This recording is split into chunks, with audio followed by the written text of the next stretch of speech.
नमस्कार. ज्ञानगंगा भारत या यूट्यूब चॅनलवर आपल्या सगळ्यांचे हार्दिक स्वागत आहे. आज आपण महा-टी-ई-टीसाठी अतिशय उपयुक्त इतिहास अध्यापन पद्धतीशास्त्र हिस्ट्री पॅडोगॉजी यावरील महत्त्वाचे सराव प्रश्न बघणार आहोत आणि ते तुम्हाला येत्या टी-ई-टीसाठी आणि सी-टेटसाठी अतिशय उपयुक्त ठरणार आहे. त्यासाठी व्हिडिओ तुम्ही शेवटपर्यंत बघा. प्रश्न बघण्याच्या अगोदर काही महत्त्वाच्या टिप्स आहे ते आपण बघूया. प्रश्नाचे पर्याय निवडताना नेहमी लक्षात ठेवा, ज्या पर्यायामध्ये विद्यार्थ्याला स्वतः विचार करण्याची, कृती करण्याची, चर्चा करण्याची किंवा विश्लेषण करण्याची संधी मिळते तो पर्याय बहुतांश वेळा बरोबर असतो. नकारात्मक पर्याय टाळा. केवळ पाठांतर, व्याख्यान पद्धती किंवा शिक्षकाची हुकुमशाही दर्शवणारे पर्याय नेहमी चुकीचे असतात. या टिप्स तुम्ही लक्षात ठेवल्या तर तुम्हाला अध्यापन पद्धतीशास्त्रावरील कोणताही प्रश्न विचारला तरी त्या प्रश्नाचे अचूक उत्तर तुम्हाला शोधता येतील आणि मार्क मिळवता येतील. चला तर आपण प्रश्न बघूया. प्रश्न क्रमांक 1. वर्गात वसाहतवाद आणि त्याचे भारतीय अर्थव्यवस्थेवरील परिणाम हा घटक शिकवताना विद्यार्थ्यांमध्ये ऐतिहासिक जाणीव विकसित करण्यासाठी शिक्षकाने खालीलपैकी कोणत्या पद्धतीचा वापर करावा? तर या प्रश्नाचे बरोबर उत्तर आहे पर्याय क्रमांक बी. वसाहतकालीन शेतकरी, कारागीर आणि ब्रिटिश अधिकारी यांच्यातील संवादाचे भूमिका पालन आयोजित करणे. हा पर्याय अगदी बरोबर आहे. भूमिका पालनामुळे विद्यार्थ्यांमध्ये ऐतिहासिक पात्रांबद्दल सहानुभूती व आकलन वाढते. तर यामध्ये बघा, या प्रश्नामध्ये आपल्याला नकारात्मक पर्याय शोधता येतात की नकारात्मक पर्यायामध्ये पाठांतर हा शब्द आला तर ए पर्याय हा चुकीचा आहे. त्यानंतर सी पर्यायामध्ये फळ्यावर वसाहतवादाची व्याख्या लिहून ती विद्यार्थ्यांना वहीत उतरवणे हा पर्यायसुद्धा चुकीचा आहे. पाठ्यपुस्तकातील मुद्द्यांचे एकामागोमाग एक प्रकट वाचन करणे हा पर्यायसुद्धा चुकीचा आहे. अशा प्रकारे तुम्हाला नकारात्मक पर्याय ओळखायचा आहे आणि अचूक पर्याय तुम्हाला बरोबर शोधायचा आहे. प्रश्न क्रमांक 2. इतिहास विषयाच्या शिक्षिका पाठाची सुरुवात करताना विद्यार्थ्यांना विचारतात, जर आज आपल्या देशात राजाविना राज्य, लोकशाही ऐवजी हुकुमशाही असती तर तुमच्या दैनंदिन जीवनावर काय परिणाम झाला असता? या प्रश्नाद्वारे शिक्षिका विद्यार्थ्यांमधील कोणत्या कौशल्याला प्रोत्साहन देत आहे? तर या प्रश्नाचे बरोबर उत्तर आहे पर्याय क्रमांक सी. तार्किक आणि विश्लेषणात्मक विचार. मुलांना जर तर वर आधारित प्रश्न विचारल्यास विद्यार्थ्यांची विचारक्षमता ही उच्च विचारक्षमता वाढते आणि विश्लेषणात्मक विचार त्यांचे जागृत करतात. त्यामुळे पर्याय क्रमांक सी या प्रश्नाचे बरोबर उत्तर आहे. प्रश्न क्रमांक 3. ब्राह्मी युद्ध आणि इंग्रजांचे साम्राज्य विस्तार धोरण हा घटक शिकवताना शिक्षकांनी नकाशाचा वापर केला. इतिहास अध्यापनात नकाशाच्या वापरामुळे खालीलपैकी कोणते उद्दिष्ट साध्य होते? तर या प्रश्नाचे बरोबर उत्तर आहे पर्याय क्रमांक बी. ऐतिहासिक घटना आणि भौगोलिक परिस्थिती यांच्यातील परस्पर संबंध समजवण्यास मदत होते. तर हा पर्याय अगदी बरोबर आहे. प्रश्न क्रमांक 4. इतिहास शिक्षणात प्राथमिक साधनांचा वापर करण्यामागे मुख्य कारण कोणते? तर या प्रश्नाचे बरोबर उत्तर आहे पर्याय क्रमांक बी. यामुळे विद्यार्थ्यांमध्ये ऐतिहासिक पुराव्याचे परीक्षण करण्याची आणि स्वतंत्र निष्कर्ष काढण्याची क्षमता विकसित होते. प्राथमिक साधनांमुळे विद्यार्थी स्वतः संशोधकाप्रमाणे विचार करायला शिकतात. त्यामुळे हा पर्याय बरोबर आहे. प्रश्न क्रमांक 5. सामाजिक शास्त्राच्या एका वर्गात न्यूझीलंडमधील लोकशाही आणि पुरोगामी कायदे या विषयावर चर्चा सुरू आहे. इतिहास शिकवताना तुलनात्मक पद्धतीचा वापर कसा फायदेशीर ठरतो? तर पर्याय तुम्हाला वाचायचे आहे आणि नकारात्मक पर्याय तुम्हाला कट करायचे आहे आणि नकारात्मक पर्याय एकदा शोधले तर तुम्हाला तुमचे अचूक पर्याय बरोबर मिळतो. तर या प्रश्नाचे बरोबर उत्तर आहे पर्याय क्रमांक बी. विद्यार्थी वेगवेगळ्या कालखंडातील आणि प्रदेशामधील सामाजिक राजकीय बदलाचा तुलनात्मक अभ्यास करून जागतिक प्रवासाचे आकलन करू शकतात. प्रश्न क्रमांक 6. इतिहास विषयाच्या प्रश्नपत्रिकेत घोकंपट्टीऐवजी संकलनात्मक आकलन तपासण्यासाठी खालीलपैकी कोणता प्रश्न योग्य ठरेल? तर या प्रश्नाचे बरोबर उत्तर आहे पर्याय क्रमांक सी. ब्रिटिशांनी म्यानमारशी केलेल्या युद्धाचा आर्थिक भार भारतीय जनतेवर का टाकला असेल याचे विश्लेषण करा. हा प्रश्न का या कार्यकारणभावावर आधारित असल्याने विद्यार्थ्याच्या आकलनाची चाचणी घेतो. त्याच्यामुळे सी हा पर्याय बरोबर आहे. प्रश्न क्रमांक 7. इतिहास लेखन आणि अध्यापनात पूर्वग्रह ओळखणे हे एक महत्त्वाचे कौशल्य आहे. वसाहतकालीन इतिहास शिकवताना शिक्षकाने विद्यार्थ्यांना ब्रिटिश इतिहासकार आणि भारतीय इतिहासकार या दोघांच्याही लेखनाचे उतारे वाचायला दिले. या कृतीचा मुख्य उद्देश काय आहे? तर या प्रश्नाचे बरोबर उत्तर आहे पर्याय क्रमांक बी. एकाच ऐतिहासिक घटनेकडे पाहण्याचे वेगवेगळे दृष्टिकोन असू शकतात हे समजवणे. इतिहासात एकाच घटनेचे अनेक पैलू असू शकतात हे ओळखणे इतिहास शिक्षणाचे मुख्य उद्दिष्ट आहे. त्याच्यामुळे बी पर्याय बरोबर आहे. प्रश्न क्रमांक 8. रचनात्मक दृष्टिकोनानुसार इतिहासाच्या वर्गात विद्यार्थ्यांचे मूल्यमापन करताना खालीलपैकी कोणत्या साधनांची निवड करणे सर्वात योग्य ठरेल? तर कोणत्या साधनांची निवड करणे सर्वात योग्य ठरेल? तर या प्रश्नाचे बरोबर उत्तर आहे पर्याय क्रमांक सी.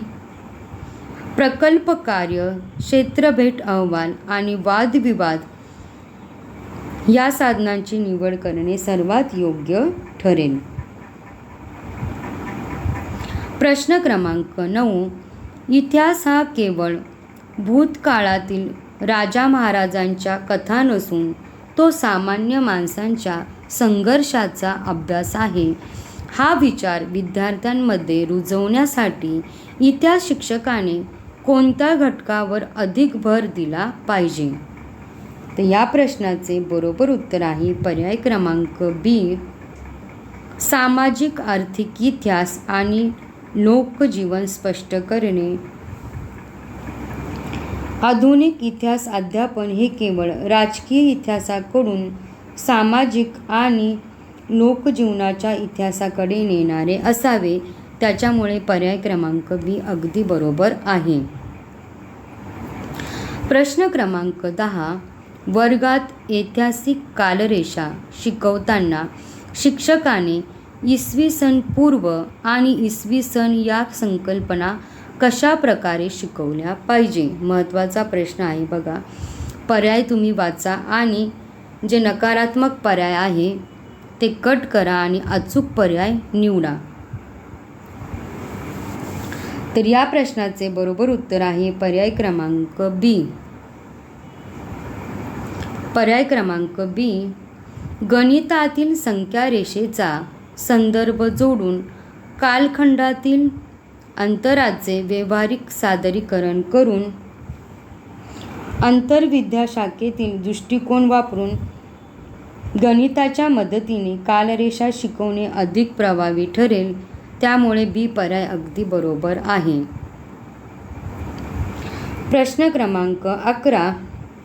7वीच्या वर्गात शिवाजी महाराजांचे लष्करी व्यवस्थापन हा घटक शिकवताना विद्यार्थ्यांनी केवळ तारखा लक्षात ठेवण्याऐवजी त्यांच्यात ऐतिहासिक दृष्टिकोन विकसित करण्यासाठी शिक्षकाने कोणती कृती करावी?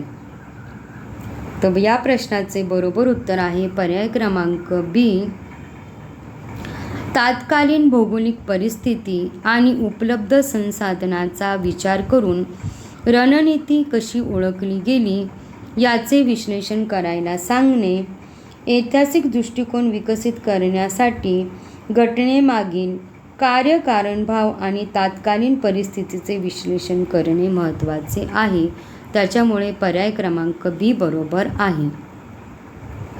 प्रश्न क्रमांक 12.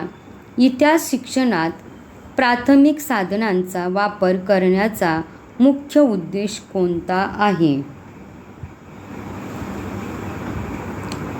तर या प्रश्नाचे बरोबर उत्तर आहे पर्याय क्रमांक बी. विद्यार्थ्यांना इतिहासकाराप्रमाणे विचार करण्यास आणि पुराव्याचे परीक्षण करण्यास सक्षम करणे.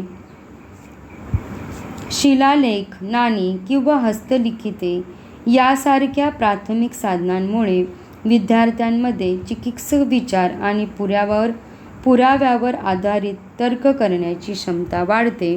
त्याच्यामुळे बी पर्याय बरोबर आहे. प्रश्न क्रमांक 13. एखाद्या प्रदेशातील लोकसंख्या वितरण आणि तेथील हवामान यामधील सहसंबंध स्पष्ट करण्यासाठी शिक्षकाने कोणत्या अध्यापन पद्धतीचा वापर करणे सर्वात जास्त विचारप्रवर्तक ठरेल? तर पर्याय वाचा तुम्ही आणि प्रश्नाचे उत्तर कमेंट बॉक्समध्ये जरूर द्या.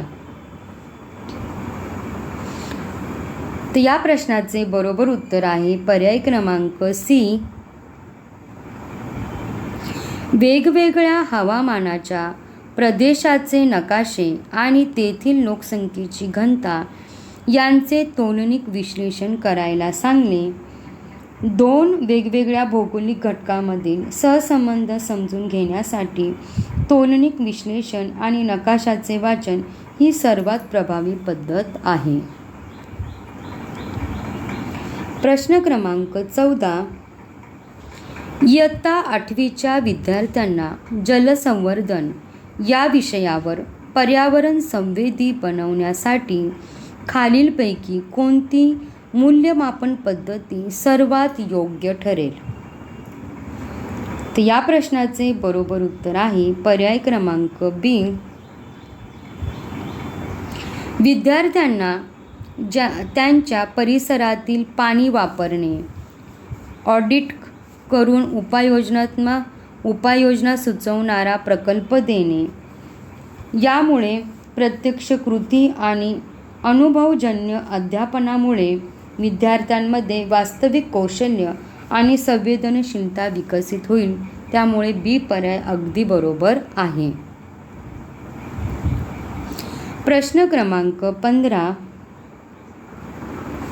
वर्गात भारतीय संविधानातील मूलभूत हक्क हा घटक शिकवताना केवळ हक्काची यादी देण्याऐवजी विद्यार्थ्यांमध्ये लोकशाही मूल्यांची रुजवणूक करण्यासाठी शिक्षकाने कोणत्या अध्यापन धोरणांचा वापर करावा?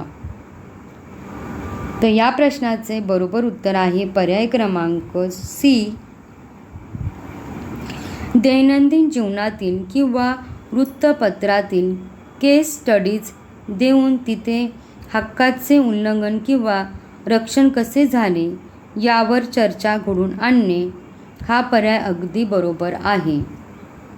नागरिकशास्त्रात केस स्टडी आणि चर्चा पद्धतीमुळे विद्यार्थ्यांना संविधानाचा व्यावहारिक उपयोग समजतो आणि त्यांच्यात विश्लेषणात्मक विचार प्रक्रियेला चालना मिळते. त्याच्यामुळे सी पर्याय अगदी बरोबर आहे.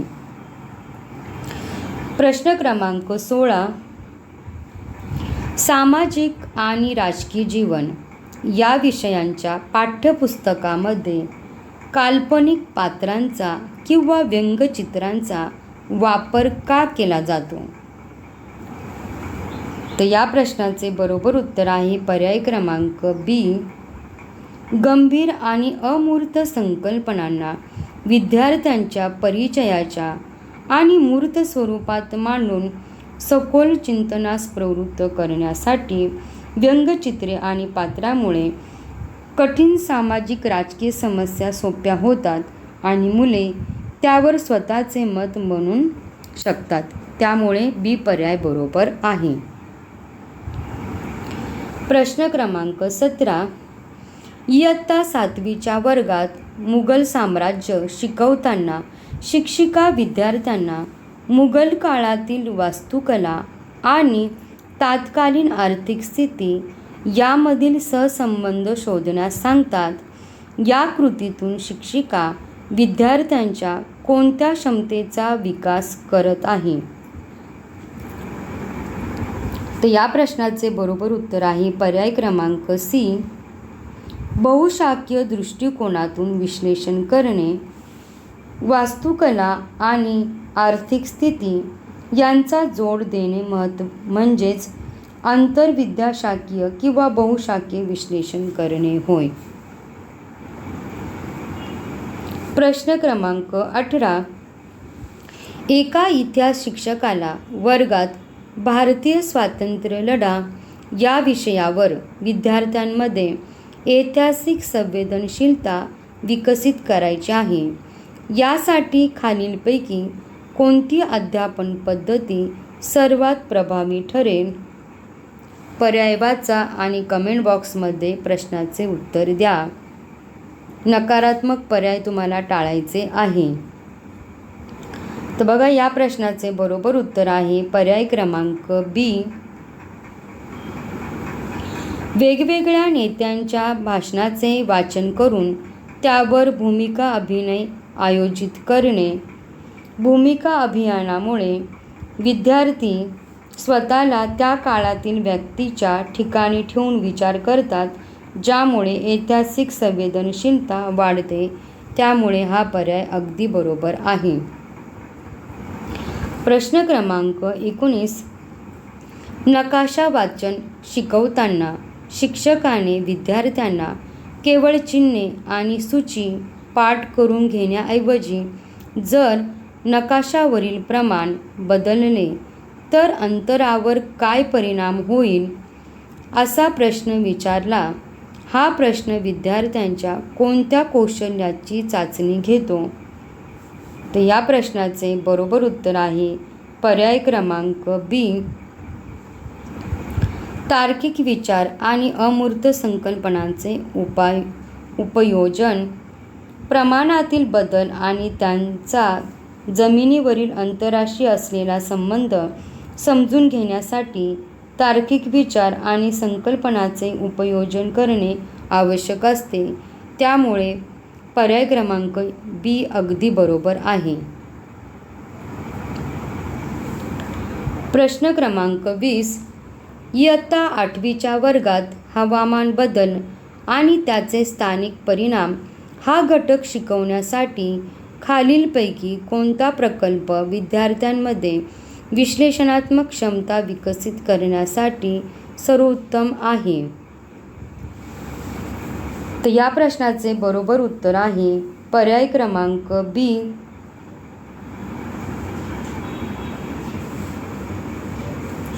पर्याय क्रमांक बी. गेल्या 10 वर्षातील स्थानिक तापमानाच्या नोंदी गोळा करून त्याचा आलेख तयार करणे आणि निष्कर्ष काढणे.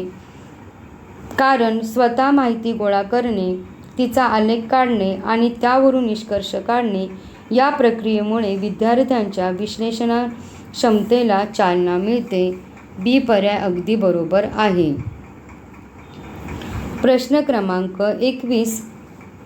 सामाजिक आणि राजकीय जीवन या विषयात या विषयाच्या नवीन अभ्यासक्रमानुसार वर्गात लोकशाही शिकवताना शिक्षकाचा मुख्य उद्देश काय असावा? तर या प्रश्नाचे बरोबर उत्तर आहे पर्याय क्रमांक डी. विद्यार्थ्यांना देशातील चालू घडामोडीवर टीकात्मक आणि विश्लेषणात्मक विचार करण्यास सक्षम करणे. त्यामुळे डी पर्याय अगदी बरोबर आहे. बदलत्या पॅटर्ननुसार नागरिकशास्त्राचा उद्देश विद्यार्थ्यांना केवळ माहिती देणे नसून त्यांच्यात चिकित्सक आणि घटनात्मक जाणीव निर्माण करणे हा आहे. प्रश्न क्रमांक 22. वर्गात लिंगभाव असमानता या संवेदनक्षम विषयावर चर्चा घडवून आणताना शिक्षकाची भूमिका कशी असावी? तर या प्रश्नाचे बरोबर उत्तर आहे पर्याय क्रमांक बी. शिक्षकाने पूर्वग्रहविरहित राहून सर्व विद्यार्थ्यांना त्यांचे अनुभव आणि विचार मांडण्याची सुरक्षित संधी द्यावी. संवेदनक्षम विषयावर चर्चा करताना वर्ग वातावरण सर्वसमावेशक आणि सुरक्षित असणे आवश्यक आहे, जिथे प्रत्येक विद्यार्थी विचार करू शकेल. प्रश्न क्रमांक 23. सामाजिक शास्त्राच्या वर्गात शाश्वत विकास या संकल्पनेचे विद्यार्थ्याला कितपत आकलन झाले आहे हे तपासण्यासाठी शिक्षकाने कोणता प्रश्न विचारावा? तर या प्रश्नाचे बरोबर उत्तर आहे पर्याय क्रमांक सी. तुमच्या घरातील वीज आणि पाणी वाचवण्यासाठी तुम्ही रोजच्या सवयीमध्ये काय बदल कराल याचे नियोजन तयार करा. जेव्हा विद्यार्थी संकल्पनेचा वापर स्वतःच्या दैनंदिन जीवनात करतो तेव्हाच त्याचे वास्तविक आकलन सिद्ध होते. त्यामुळे सी हा पर्याय अगदी बरोबर आहे. प्रश्न क्रमांक 24. इतिहास शिक्षणात प्राथमिक स्रोत आणि दुय्यम स्रोत यामधील फरक शिकवताना खालीलपैकी कोणती कृती विद्यार्थ्यांमध्ये सर्वोत्तम विश्लेषणात्मक कौशल्य विकसित करेल?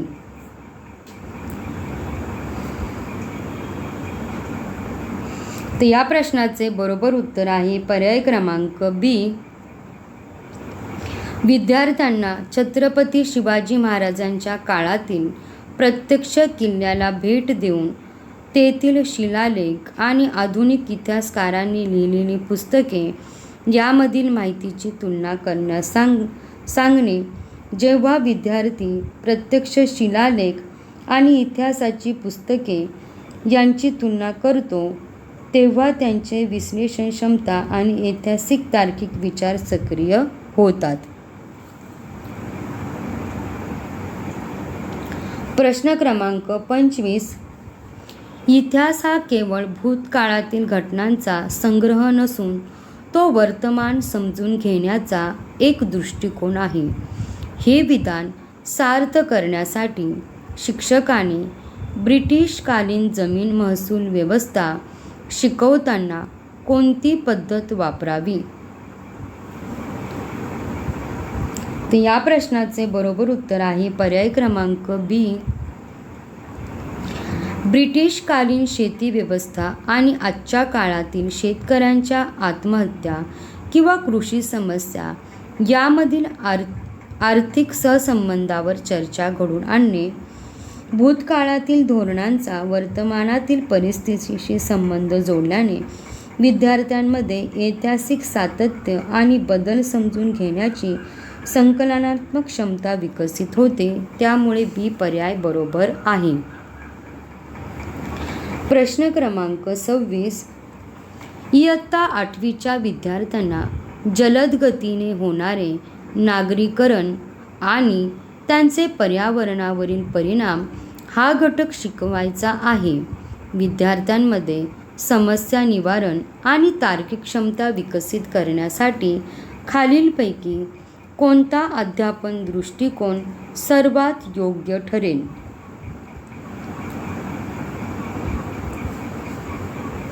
तर या प्रश्नाचे बरोबर उत्तर आहे पर्याय क्रमांक बी. विद्यार्थ्यांना त्याच्या परिसरातील वाढत्या कचऱ्याच्या समस्येचे सर्वेक्षण करून त्यावर शाश्वत उपाययोजना सुचवणारा अहवाल तयार करण्यास सांगणे. यामुळे स्थानिक पातळीवर सर्वेक्षण करून त्यावर उपाय सुचवल्याने विद्यार्थ्यांमध्ये गंभीर विचार आणि भूगोलाच्या संकल्पनाचे व्यावहारिक उपयोजन करण्याची क्षमता वाढते. प्रश्न क्रमांक 27. भूगोल शिक्षणात नकाशा प्रमाण ही संकल्पना स्पष्ट करताना शिक्षकांनी विचारले, जर आपण 1 सेमी बरोबर 10 किमी ऐवजी 1 सेमी बरोबर 50 किमी असे प्रमाण घेतले तर नकाशावर 2 शहरांमधील अंतर कमी दिसेल की जास्त? हा प्रश्न विद्यार्थ्यांच्या कोणत्या क्षमतेचे मूल्यांकन करतो? तर या प्रश्नाचे बरोबर उत्तर आहे पर्याय क्रमांक सी.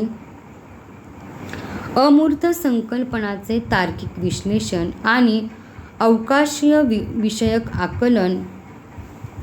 प्रमाण बदलल्यामुळे नकाशाच्या आकारावर आणि अंतरावर काय परिणाम होतो हे समजवण्यासाठी केवळ पाठांतर उपयोगाचे नाही, तिथे अवकाशाचे अमूर्त आकलन आणि तार्किक विचार आवश्यक असतो. त्यामुळे सी पर्याय बरोबर आहे. प्रश्न क्रमांक 28. भारतीय संविधानातील मूलभूत हक्क हा घटक शिकवताना शिक्षकाने वर्गात एक काल्पनिक परिस्थिती मांडली. एका कारखान्यात लहान मुलांना कामावर ठेवले आहे आणि त्यांना योग्य वेतन दिले जात नाही. या परिस्थितीचा अभ्यास करताना विद्यार्थ्यांनी संविधानातील कोणत्या कलमाचा किंवा हक्काचा संकोच होत आहे हे शोधणे हे कोणत्या कौशल्याचे लक्षण आहे?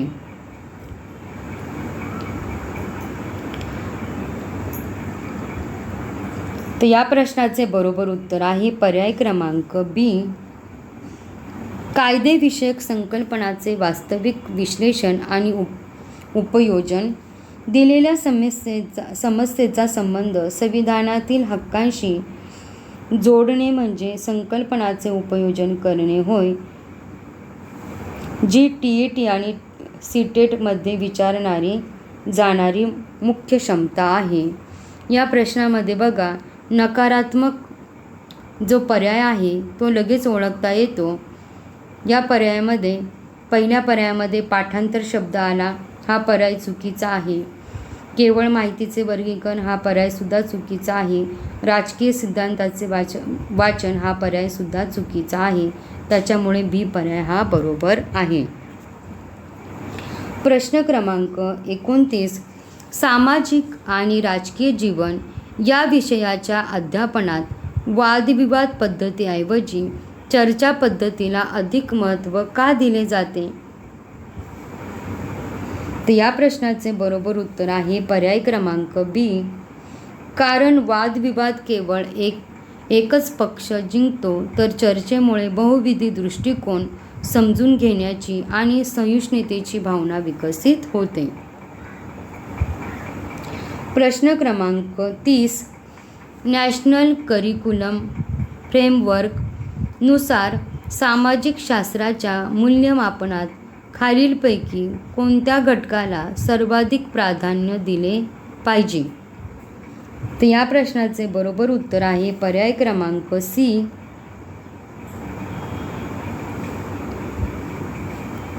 पूर्वग्रहांना आव्हान देण्याची आणि सामाजिक आर्थिक समस्यावर स्वतःचे स्वतंत्र व तर्कसंगत मत मांडण्याची क्षमता. आधुनिक अध्यापनशास्त्रात मूल्यमापन हे विद्यार्थ्याच्या स्वतंत्र विचार क्षमतेचे आणि पूर्वग्रह विरहित दृष्टिकोनाचे मापन करते.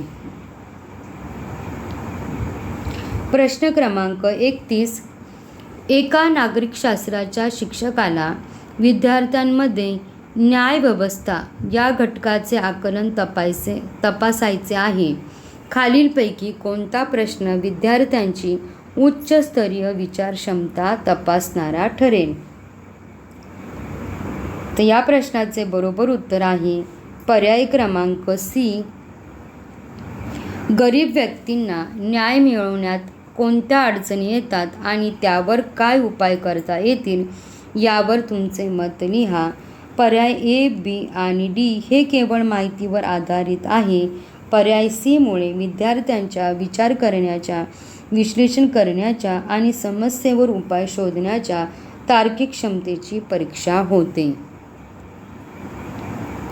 प्रश्न क्रमांक 32. सामाजिक शास्त्रांमध्ये अभिरूप संसदेचे आयोजन करण्याचा मुख्य उद्देश काय असतो? तर या प्रश्नाचे बरोबर उत्तर आहे पर्याय क्रमांक सी. संसदेची कार्यपद्धती, कायदे निर्मितीची प्रक्रिया आणि लोकशाहीतील वादविवादाचे महत्त्व प्रामुख्याने समजून घेणे.